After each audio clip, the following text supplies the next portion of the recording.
She could feel her life slipping away like sand through trembling fingers. Victoria Chen, the 34-year-old CEO who'd built a billion-dollar empire from nothing, lay collapsed in the parking garage of her own headquarters, her designer suit soaked with blood. The irony wasn't lost on her. She could buy anything in the world except the one thing she desperately needed: time. Her rare blood type, AB negative with additional complications, meant that even with all her wealth and power, she was utterly, devastatingly alone. As her vision blurred and the cold concrete pressed against her cheek, Victoria realized that for the first time in her relentlessly ambitious life, she was truly helpless. The accident had been absurd, almost laughable. A distracted delivery driver, a moment of inattention, and Victoria had been struck just as she'd stepped out of the elevator. Now, as security guards shouted frantically into their radios and someone pressed trembling hands against her wounds, she heard the words that sealed her fate: "We need AB negative blood immediately. The hospitals are all out, there's been a multi-car pileup on the interstate. Every unit is gone." Victoria had spent 15 years building Chen Technologies, sacrificing relationships, missing family gatherings, working 20-hour days. She'd told herself it would all be worth it someday. Someday she'd slow down. Someday she'd find love. Someday she'd actually live the life she was so busy securing. But someday, it seemed, would never come. Marcus Rivera heard the commotion as he was leaving the building.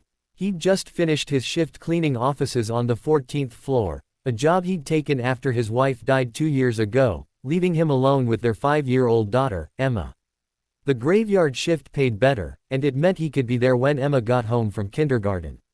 He was exhausted, his back ached, and all he wanted was to get home, catch 3 hours of sleep, and be ready with pancakes when Emma woke up. But something made him stop. Maybe it was the panic in the security guard's voice. Maybe it was the way the crowd had formed a helpless circle around someone who was clearly dying. Marcus pushed through, his cleaning cart forgotten, and saw her, a woman in an expensive suit, her face pale as moonlight, blood pooling beneath her. "What blood type?" he asked, dropping to his knees. "AB negative, but it's impossible." "I'm AB negative," Marcus interrupted. "Take mine." The paramedic stared at him. "Sir, do you understand what you're offering? We'd need to do a direct transfusion, here, now. There's risk involved." "She's dying," Marcus said simply. "I'm healthy. Take what you need." What happened next blurred together in a rush of needles and tubes and desperate efficiency. Marcus lay on the cold concrete beside this stranger, feeling his blood flow out of his body and into hers, literally giving his life force to someone he'd never met. He watched her color slowly return, watched her eyelids flutter, watched her chest rise and fall with growing strength. Emma's face floated in his mind. If something happened to him, his sister would take care of her. Emma would be okay. But this woman, right now, would not be okay unless he did this. And Marcus had learned something profound in his 32 years, especially in the 2 years since Sarah died. The only thing that made life bearable was choosing, again and again, to be the person who helped. Victoria woke up in the hospital 12 hours later, Marcus's blood humming through her veins. The first thing she asked about was her savior. The nurses told her everything: how a janitor had stopped, how he'd insisted on the transfusion despite the risks, how he'd waited until she was stable before slipping away with barely a word. "He left this," a nurse said, handing her a post-it note. In simple handwriting, it read, "Glad you're okay. Take care of yourself, M." Victoria stared at that note for a long time. In her world, everything came with strings attached. Every favor demanded repayment. Every relationship was transactional. But this man had given her the most precious gift possible and asked for nothing. Not even recognition. She had to find him. It took her team 3 days to track Marcus down.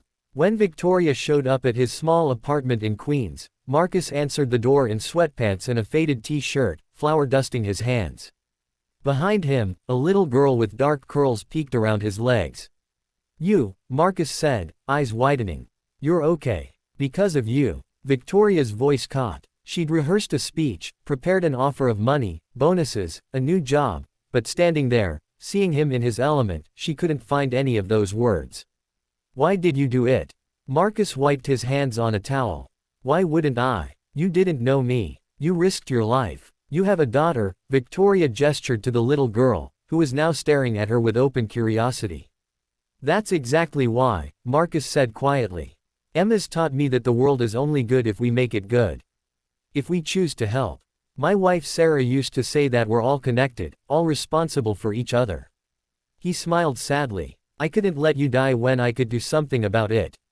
Victoria felt something crack open in her chest. Let me repay you. A job, money, anything. I don't want your money, Marcus said gently.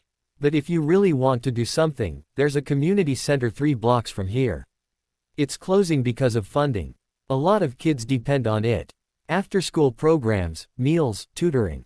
Emma goes there every day after school. Of course he would ask for something that helped others.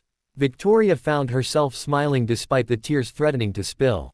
Consider it saved. But that's not enough. It's more than enough. You gave me my life back, Victoria interrupted. But more than that, you showed me something I'd forgotten. Or maybe never knew. She took a shaky breath. Can I take you both to dinner? Not as repayment. Just as a thank you. And maybe because I'd like to know the man who believed I was worth saving. Marcus studied her for a long moment, then looked down at Emma. What do you think, Bug? Should we give the nice lady a chance? Emma nodded solemnly. She looks sad. Like you did before you became happy again. Victoria laughed through her tears. You're right. I am sad. But maybe I don't have to stay that way. That dinner turned into another, then coffee while Emma was at school, then walks in the park on weekends. Victoria found herself showing up at Marcus's apartment with toys for Emma, then staying for homemade dinners that tasted better than any Michelin-starred restaurant. She learned that Marcus had been an art teacher before Sarah died, that he'd given it up because the hours didn't work with single parenthood, that he still drew every night after Emma went to bed. Marcus learned that Victoria had built her company as armor against a childhood of poverty and abandonment, that she'd never learned how to be vulnerable, that she measured her worth in achievements because she'd never felt inherently worthy of love. Emma, with the clarity of childhood, loved Victoria immediately. You smile more now, she told Victoria one evening as they colored together. Daddy smiles more too. Maybe you make each other happy. 6 months after that day in the parking garage, Victoria did something unprecedented. She took a day off. A whole day. She spent it at the beach with Marcus and Emma. Building sandcastles and chasing waves and laughing until her sides ached. As the sun set in brilliant orange and pink, Emma fell asleep on the blanket between them. I've been thinking, Victoria said quietly. About what you said that day. About why you saved me. Marcus took her hand. His was rough from work, real and warm and solid. And, you said Emma taught you the world is only good if we make it good. Victoria watched the waves roll in, eternal and patient. I've spent my whole life taking, building, acquiring. But I've never made anything good. Not really. That's not true. Let me finish. Victoria smiled at him. You and Emma, you've shown me what actually matters. Not the empire I built. Not the money or power or success. Just this. Just being with people who see you, really see you, and choose you anyway. Marcus brought her hand to his lips. I see you, Victoria Chen. All of you. And I choose you. Every day, I choose you. Victoria thought about that moment in the parking garage when she'd felt her life ending. She'd been so afraid, not of death, but of dying without ever having truly lived.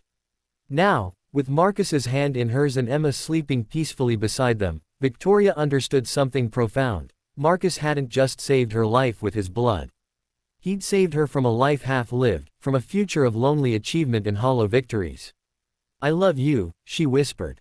Both of you. You've given me so much more than blood. You've given me a reason to be better. To be real. We love you too, Marcus said, and Emma, not quite asleep after all, mumbled her agreement. Victoria had been wrong that day in the parking garage. Someday had come after all. It looked nothing like she'd imagined. It was smaller, quieter, infinitely more precious. It was flower-dusted kitchens and kindergarten plays and falling asleep on a man's shoulder while he sketched with his free hand. It was learning that the greatest fortune wasn't in her bank account but in the daily choice to love and be loved. All had been lost when the dying CEO was found. But in losing everything, in being vulnerable and helpless and human, Victoria had found what she'd been searching for all along. A life worth living, a love worth having, and the understanding that sometimes salvation comes not from those in power, but from those with the courage to simply care.